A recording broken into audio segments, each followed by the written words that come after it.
नमस्कार friends, Pallavi edutech channel में आपका स्वागत है। आज हम लोग देखेंगे सामान्य विज्ञान से संबंधित कुछ महत्वपूर्ण प्रश्न जो 68वीं बीपीएससी में आएंगे। इसके अलावा एसएससी रेलवे के लिए भी ये अति महत्वपूर्ण है। तो आइए हम लोग देखते हैं पहला प्रश्न क्या है। पहला प्रश्न है, किस धातु को चाकू से आसानी से काटा जा सकता है?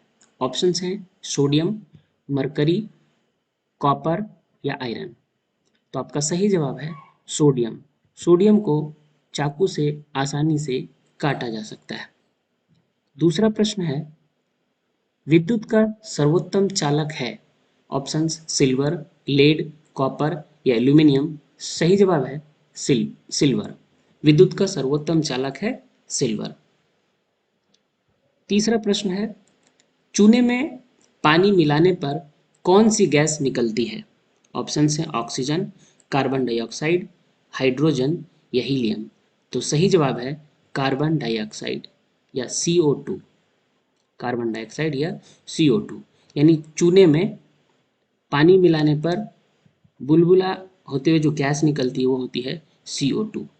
अगला प्रश्न है, हरी मेहंदी में निम्न में से कौन सा पदार्थ पाया जाता है जिसके कारण वह लाल हो जाती है? ऑप्शंस हैं लासोन, पोटेशियम, कार्बन या आयरन। आपका सही जवाब है ए लासोन। अगला प्रश्न, क्षार लाल लिटमस को नीला करता है। ये मैंने आंसर ही बोल दिया आपको। क्षार लाल लिटमस को क्या करता है?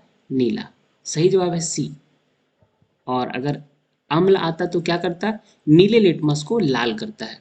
अम्ल नीला लिटमस को लाल करता है, जबकि क्षार लाल लिटमस को नीला करता है। अगला प्रश्न देखते हैं हम लोग। कटे हुए सेब का भूरा होने के कारण है सेब में उपस्थित, क्या उपस्थित होता है जिसके कारण कटा हुआ सेब भूरा हो जाता है? ऑप्शंस है कैल्शियम, जिंक, आयरन या आयोडीन। तो सही जवाब है डी आयोडीन। अगला प्रश्न, कायिक जनन पाया जाता है? ऑप्शंस आलू में, गेहूं में, नीम में या मटर में। सही जवाब है ए आलू में। अगला प्रश्न, नर और मादा युग्मक के संयोजन को कहते हैं? ऑप्शन ए परागकण, बी निषेचन, सी मुकुलन या डी बीजाणु। सही जवाब है निषेचन। नर और मादा युग्मक के संयोजन को निषेचन कहते हैं। नौवां प्रश्न है, एक लिंगी पुष्प है? ए मक्का, बी सरसों, सी गुलाब या डी पिटूनिया। सही जवाब है ए मक्का। एक लिंगी पुष्प का उदाहरण है मक्का। बहुत इंपॉर्टेंट है ये सभी प्रश्न, बीपीएससी के लिए भी और एसएससी एमटीएस के लिए भी। 10वां प्रश्न देखते हैं, द्विलिंगी पुष्प निम्नलिखित में से कौन सा है? ए पपीता, बी मक्का, सी ककड़ी या डी सरसों। तो द्विलिंगी पुष्प का उदाहरण है डी सरसों। अगला प्रश्न, रक्त प्लाज्मा में जल की लगभग मात्रा होती है? कितनी मात्रा होती है जल की? तो रक्त प्लाज्मा में या रक्त प्लाज्मा भी बोलते हैं, इसमें होती है करीब 90% जल। अगला प्रश्न, एनीमिया रोग होने पर शरीर में किस चीज की कमी हो जाती है? ए रक्त में हीमोग्लोबिन की, बी विटामिन की, सी जल की या डी खनिज लवणों की। एनीमिया रोग किस चीज की कमी से होती है, ऐसा भी प्रश्न आ सकता है। तो इसका सही जवाब है रक्त में हीमोग्लोबिन की। ए रक्त में हीमोग्लोबिन की कमी होने से एनीमिया रोग होती है। नेक्स्ट प्रश्न देखते हैं, चर्म रोग के उपचार में प्रयोग किया जाने वाला रेडियो आइसोटोप है? ए रेडियो सीसा, B radio cobalt, C radio phosphorus या डी रेडियो आयोडीन। तो सही जवाब है radio phosphorus. Option C radio phosphorus सही जवाब है। चर्म रोग के उपचार में प्रयोग किया जाता है रेडियो फास्फोरस के आइसोटोप को। अगला प्रश्न है, बहुत अधिक ऊंचाई पर मनुष्य की लाल रुधिर कणिकाओं का आकार बढ़ जाता है, की संख्या बढ़ जाती है, का आकार छोटा हो जाता है या उसकी संख्या घट जाती है। यानी कि बहुत अधिक ऊंचाई पर जाएंगे तो मनुष्य के लाल रुधिर कणिका यानी डब्ल्यूबीसी सॉरी आरबीसी, लाल रुधिर कणिका, मनुष्य की जो आरबीसी होती है ब्लड में, इस पे क्या इफेक्ट होता है? क्या इसका आकार बढ़ता है, इसका संख्या बढ़ जाता है, आकार छोटा हो जाता है या संख्या घट जाती है? तो इसका सही जवाब होगा इसकी आकार बढ़ जाती है। ऑप्शन ए है आपका सही जवाब। यानी बहुत अधिक ऊंचाई पर जाएंगे तो लाल रुधिर कणिका का आकार बढ़ जाता है, यानी आरबीसी का, रेड ब्लड कॉर्पसल्स बोलते हैं, उसका आकार बढ़ जाता है। अगला प्रश्न है, आधुनिक चर्म शोधन उद्योगों में ऐसी कौन सी भारी धातु पाई जाती है जो विषैली होती है? ए निकेल, बी जस्ता, सी क्रोमियम या डी सीसा।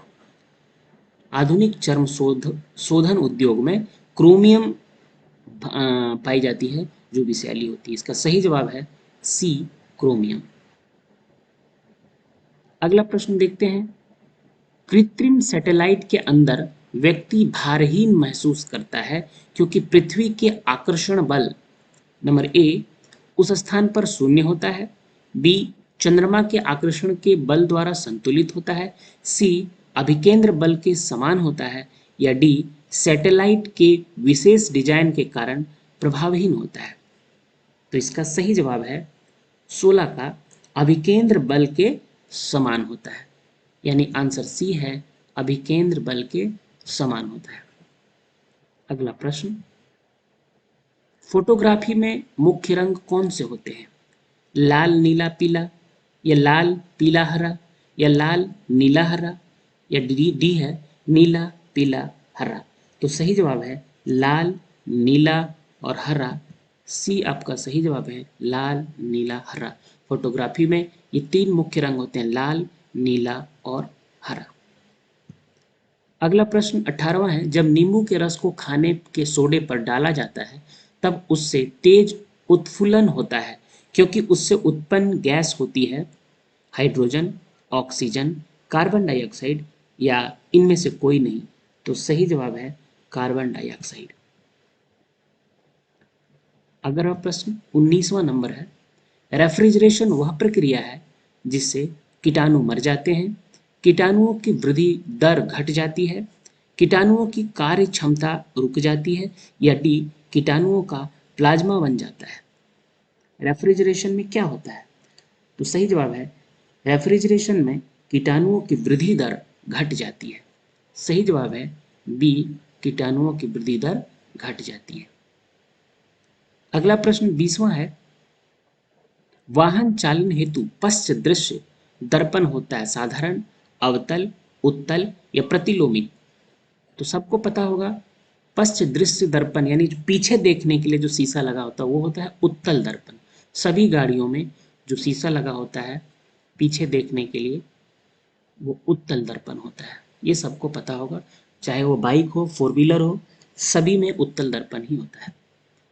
अगला प्रश्न है, पनडुब्बी पनडुब्बियां पानी में चलती है, उनके इंजनों में निम्नलिखित में से किस ईंधन का प्रयोग किया जाता है?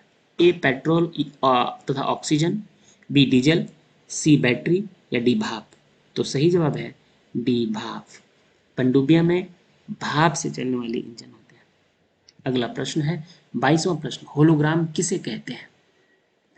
ए आवृत्ति वितरण दर्शाने के लिए ग्राफीय निरूपण, बी त्रिविमीय एमआरआई, सी एक त्रिविमीय छवि के पुनरुत्पादन के लिए फोटोग्राफिक रिकॉर्ड या डी एक द्रव क्रिस्टल प्रदर्शन? तो इसका सही जवाब है एक त्रिविमीय छवि के पुनरुत्पादन के लिए फोटोग्राफिक रिकॉर्ड। यानी होलोग्राम जो बुक वगैरह में एक होलोग्राम स्टिकर सटा रहता है, तो होलोग्राम में क्या होता है, थ्री डी, त्रिविमीय छवि मतलब थ्री डी पिक्चर देखने के लिए इसका यूज होता है। उसको किसी भी साइड से देखेंगे तो आपको दिखेगा वो क्या होता है, थ्री डी फोटो होता है ये। अगला प्रश्न देखते हैं, 23वां, आंसुओं में कौन सा पदार्थ घुला रहता है? ए सामान्य नमक, बी समुद्र, सी स्टार्च या डी ग्लूकोज। ये बी समुद्र नहीं होगा, समुद्र जल होना चाहिए। ठीक है, वैसे आंसर इसका क्या होगा? आंसुओं में कौन सा पदार्थ घुला होता है? तो इसका सही जवाब होगा ए साधारण नमक। आंसुओं में साधारण नमक घुला होता है। अगला प्रश्न है 24वां, लोहे पर जंग लगती है? ए फेरिक ऑक्साइड से, बी जल योजित फेरस तथा फेरिक ऑक्साइड से, सी क्षारकीय फेरस एवं फेरिक कार्बोनेट से, या डी उपयुक्त सभी कारण से। तो लोहे में जंग रस्ट लगने का जो कारण होता है वो ये सभी कारण है, उपयुक्त सभी। अगला प्रश्न 25वां, इंसुलिन की खोज की थी? ए बेंटिक ने, बी डोमेक ने, सी रोनाल्ड रॉस ने, या डी हार्वे ने। तो सही जवाब है इंसुलिन की खोज ए बेंटिक ने की थी। 26वां प्रश्न, वनस्पति तेलों को घी में परिवर्तित किया जाता है? ए उष्मा उपचार से, बी हाइड्रोजनीकरण द्वारा, सी ऑक्सीजन द्वारा, या डी एंजाइमों के द्वारा। तो सही जवाब है वनस्पति तेलों को घी में परिवर्तित किया जाता है हाइड्रोजनीकरण द्वारा, यानी हाइड्रोजनेशन द्वारा वनस्पति तेल को घी में कन्वर्ट किया जाता है, हाइड्रोजनीकरण। अगला प्रश्न 27वां है, निम्नलिखित में से कौन सी एक मिश्र धातु है? ए जस्ता, बी स्टील, सी सीसा, या डी एल्यूमिनियम। सही जवाब है बी स्टील। स्टील मिश्र धातु है, आपको पता होगा स्टील मिश्र धातु है। इसके अलावा जस्ता जिंक होता है, सीसा प्लम्बम पीबी इसका होता है, और एल्यूमिनियम एल, ये तीनों धातु हैं, जबकि स्टील मिश्र धातु है। 28वां प्रश्न, निम्नलिखित में से कौन से ईंधन गैस फ्यूल गैस नहीं है? ए भाप अंगार गैस, बी प्रोड्यूसर गैस, सी हास गैस, लाफिंग गैस, इसको हास्य गैस बोलते हैं, लाफिंग गैस, या डी मार्स गैस। तो इसमें आपका आंसर है कौन सी ईंधन गैस नहीं है? तो लाफिंग गैस ईंधन गैस नहीं है। लाफिंग गैस का फॉर्मूला होता है N2O। याद रखिएगा, हमेशा आता है एग्जाम में लाफिंग गैस का फॉर्मूला क्या होता है, तो N2O, इसको नाइट्रस ऑक्साइड बोलते हैं। इसके अलावा मार्स गैस किसको बोलते हैं? मीथेन को बोलते हैं मार्स गैस, CH4, क्योंकि ये दलदली जमीन में या कीचड़ में पाया जाता है। दलदली CH4 इसको करना है, दलदली भूमि में पाया जाता है, जिसके कारण हम लोग इसको बोलते हैं मार्स गैस। ये क्या होता है? CH4, ये मीथेन होता है। तो मीथेन हो गया आपका मार्स गैस, हास्य गैस लाफिंग गैस हो गया क्या आपका N2। तो यहाँ पे है कौन सा? इसके अलावा भाप अंगार गैस, वाटर गैस और प्रोड्यूसर, ये दोनों भी ईंधन के रूप में उपयोग किया जाता है। तो ईंधन के रूप में जो नहीं उपयोग किया जाता है वो है आपका लाफिंग गैस, हास गैस। अगला प्रश्न है 29वां, निम्नलिखित में से कौन सा तत्व प्रबल क्षारीय ऑक्साइड बनाता है जब ऑक्सीजन में जलता है? तो इसका सही जवाब है 29 नंबर का सोडियम। 30वां प्रश्न देखते हैं, फेदम क्या है? फेदम क्या एक मछली है, एक पौधे का नाम है, एक बर्तन को कहते हैं, या एक माप है? तो फेदम एक माप है। फेदम से हम लोग क्या करते हैं? समुद्र की गहराई नापते हैं। तो फेदम समुद्र की गहराई मापने का एक माप है, जैसे मीटर होता है, लंबाई नापते हैं, उसी तरह से फेदम से क्या नापते हैं? समुद्र की गहराई, ये एक माप है। अगला प्रश्न देखते हैं, रिक्टर स्केल, रिक्टर स्केल भी बोलते हैं इसको, किससे किसके नापने में प्रयोग किया जाता है? ए भूकंप की तीव्रता, वायु की गति, समुद्र की गहराई, या शरीर की ताप। तो इसका जो रिक्टर स्केल होता है वो हम लोग भूकंप की तीव्रता नापने में काम करते हैं। भूकंप की तीव्रता इसे नापी जाती है। सही जवाब है ए भूकंप की तीव्रता।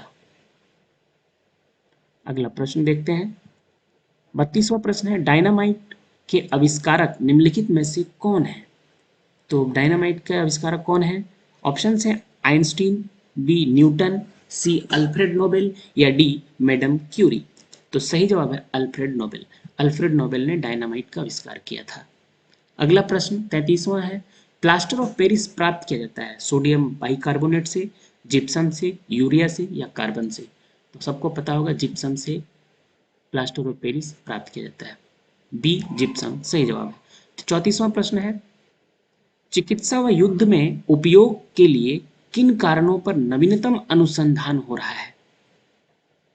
चिकित्सा व युद्ध में उपयोग के लिए किन किरणों पर नवीनतम अनुसंधान हो रहा है? ऑप्शंस है एक्स किरणें, लेजर किरणें, गामा किरणें या कैथोड किरणें?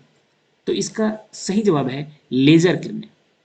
लेजर किरणें पर नवीनतम अनुसंधान हो रहा है चिकित्सा और युद्ध में उपयोग के लिए, लेजर किरणें पर। अगला प्रश्न है 35वां प्रश्न, राडार में किस प्रकार की तरंगे होती है? ऑप्शन है विद्युत तरंगे, बी विद्युत चुंबकीय तरंगे, सी ध्वनि तरंगे या डी इनमें से कोई नहीं? तो राडार में क्या होता है? विद्युत चुंबकीय तरंग होती है, विद्युत चुंबकीय तरंग, इलेक्ट्रोमैग्नेटिक वेव। 36वां प्रश्न है, आकाश के नीले दिखाई देने का मुख्य कारण है? सूरज की रोशनी नीली होती है, वायुमंडल में उपस्थित धूल आदि के कणों द्वारा सौर किरणों का प्रकीर्णन, प्रकाश परावर्तन अथवा प्रकाश अपवर्तन? तो 36 का सही जवाब है बी वायुमंडल में उपस्थित धूल आदि के कणों द्वारा सौर किरणों का प्रकीर्णन, इसके कारण ही आकाश नीला दिखाई देता है। 37 प्रश्न नंबर देखते हैं, तेज गति से आता हुआ वाहन हॉर्न बजाता है। जब आपकी ओर कोई तेज गति से वाहन आ रहा है और वो हॉर्न बजाता है तो उसका पिच क्या होगा? ए उतना ही सुनाई देता है, बी अधिक सुनाई देता है, सी कम सुनाई देता है या डी पहले कम और फिर अधिक सुनाई देता है? तो इसका अधिक आंसर होगा अधिक सुनाई देता है, आंसर बी। इसका पिच क्या होगा? अधिक सुनाई। जब तेज गति से आपकी ओर आता हुआ कोई वाहन हॉर्न बजाएगा तो उसका पिच अधिक सुनाई देगा। 38 नंबर देखते हैं। 38 नंबर में क्या है क्वेश्चन? वो है बर्फ पर दाब बढ़ाने से उसका गलनांक क्या होगा? ऑप्शन से ए घट जाएगा, बी बढ़ जाएगा, सी अपरिवर्तित रहेगा या डी शून्य हो जाएगा? तो इसका सही जवाब है ए घट जाएगा। बर्फ पर दाब बढ़ाने से उसका गलनांक घट जाएगा। 39वां नंबर है, गर्मियों में सफेद कपड़े क्यों पहने जाते हैं? ए ऊष्मा के बुरे अवशोषक हैं, बी सस्ते होते हैं, सी आकर्षक होते हैं या डी इनमें से कोई नहीं? तो 39 नंबर का सही जवाब है ए ऊष्मा के बुरे अवशोषक हैं। ये कम गर्मी को सोखते हैं जिसके कारण सफेद कपड़े पहनने से गर्मी के दिनों में कम गर्मी लगता है। 40 नंबर, निम्नलिखित में से गलत कथन कौन से हैं? नंबर 1, लोहा पानी में डूब जाता है, बी लकड़ी पानी पर तैरती है, सी पारा पानी पर तैरता है या डी पारे में लोहा तैरता है? तो देखते पहला ऑप्शन है लोहा पानी में डूब जाता है, सही जवाब है ये डूब जाता है, ये सही कथन है। हमको क्या देखना है? गलत कथन कौन सा है? तो ये सही कथन है, लोहा पानी में डूब जाता है। दूसरा है लकड़ी पानी पर तैरती है, ये भी सही है, लकड़ी पानी पर तैरता है। सी है पारा पानी पर तैरता है, तो नहीं, पारा पानी पर नहीं तैरता। पारा का घनत्व पानी से बहुत ज्यादा होता है जिसके कारण पारा पानी में डूब जाता है। और अंतिम जो ऑप्शन है डी पारे में लोहा तैरता है, तो नहीं, लोहा पारे में नहीं तैर पाता है क्योंकि पारे का घनत्व लोहा से भी अधिक होता है। तो आंसर मेरा सी है, पारा पानी पर तैरता है, ये गलत कथन है। पारा पानी में नहीं तैरता है, डूब जाता है। अगला प्रश्न 41वां देखेंगे, संतरे में कौन सा विटामिन अधिक होता है? Vitamin D, vitamin A, vitamin C या विटामिन बी? तो सही जवाब है विटामिन सी, संतरे में विटामिन सी अधिक होता है। अगला प्रश्न 42 नंबर देखते हैं, चमगादड़ अंधेरे में भी उड़ सकते हैं क्योंकि उन्हें सहायता प्राप्त होती है? ए अल्ट्रावायलेट वेव से, बी अल्ट्रासोनिक वेव से, सी रेडिएशन से या डी स्पेशल रेटिना से? तो इसका सही जवाब है अल्ट्रासोनिक वेव से। चमगादड़ अंधेरे में उड़ सकता है क्योंकि उन्हें सहायता मिलती है किससे? अल्ट्रासोनिक वेव से। बहुत इंपॉर्टेंट क्वेश्चन है, हमेशा आता है अल्ट्रासोनिक, यहाँ कंफ्यूज हो सकता है अल्ट्रावायलेट या अल्ट्रासोनिक। तो सही जवाब है अल्ट्रासोनिक वेव से। 43वां प्रश्न है, एल्यूमिनियम किस खनिज से प्राप्त किया जाता है? मोनानाइट, मोनाजाइट होना चाहिए, खैर मोनानाइट, बी एंथ्रासाइट, सी बॉक्साइट या डी थोरियम? तो सही जवाब है बॉक्साइट, बॉक्साइट से एल्यूमिनियम प्राप्त किया जाता है। ठीक है, 44वां प्रश्न देखते हैं हम लोग। अगला प्रश्न क्या है? जल में स्थायी कठोरता का कारण है? ऑप्शन है मैग्नीशियम कार्बोनेट, ए में, बी में है आपका कैल्शियम क्लोराइड, सी में है जिंक क्लोराइड, या डी कैल्शियम बाइकार्बोनेट। तो सही जवाब है कैल्शियम क्लोराइड, बी। जल में स्थायी कठोरता का क्या कारण है? Calcium chloride, B. 45 नंबर में है, कैलोरी की मापन इकाई है। कैलोरी यानी किस चीज को मापता है? ए ऊष्मा, बी ठोस, सी तरल, या डी ध्वनि। तो सही जवाब है ऊष्मा। ऊष्मा को कैलोरी में हम लोग मापते हैं। कैलोरी किसकी मापन इकाई है? ए ऊष्मा की।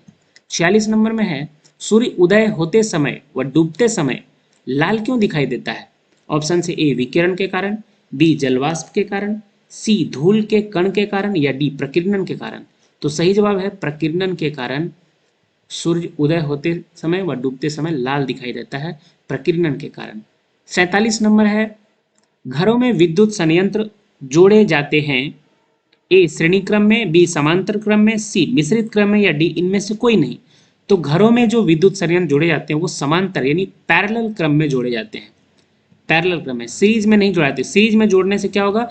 वोल्टेज कम हो जाएगा बहुत ज़्यादा। इसलिए हम लोग घरों में जो जोड़ते हैं, जो भी विद्युत यंत्र होते हैं घरों में, वो किस में जोड़ते हैं? समांतर क्रम में यानी पैरेलल क्रम में।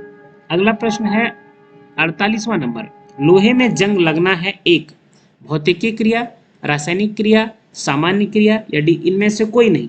तो सही जवाब है रासायनिक क्रिया। लोहे में जंग लगना है एक रासायनिक क्रिया। 49वां नंबर है, विद्युत बल्ब का फिलामेंट किसका बना होता है? ए क्रोमियम, बी टंगस्टन, सी तांबा, या डी जस्ता। तो ये बहुत बहुत पॉपुलर क्वेश्चन है। विद्युत बल्ब किसका बना होता है फिलामेंट? उसका टंगस्टन का। और आखिरी प्रश्न है 50वां नंबर, केतली में पानी का गर्म होना उदाहरण है? ए चालन का, बी संवहन का, सी विकिरण का, या डी संघनन का। तो इसका आंसर है बी संवहन का, यानी केतली में पानी का गर्म होना किसका उदाहरण है? संवहन का, कन्वेक्शन का। तो ये थे आज के महत्वपूर्ण 50 प्रश्न साइंस से, जो बहुत इंपॉर्टेंट है बीपीएससी के लिए। तो चैनल पे बने रहिए और सब्सक्राइब कीजिए पल्लवी एडुटेक। जय हिंद, नमस्कार।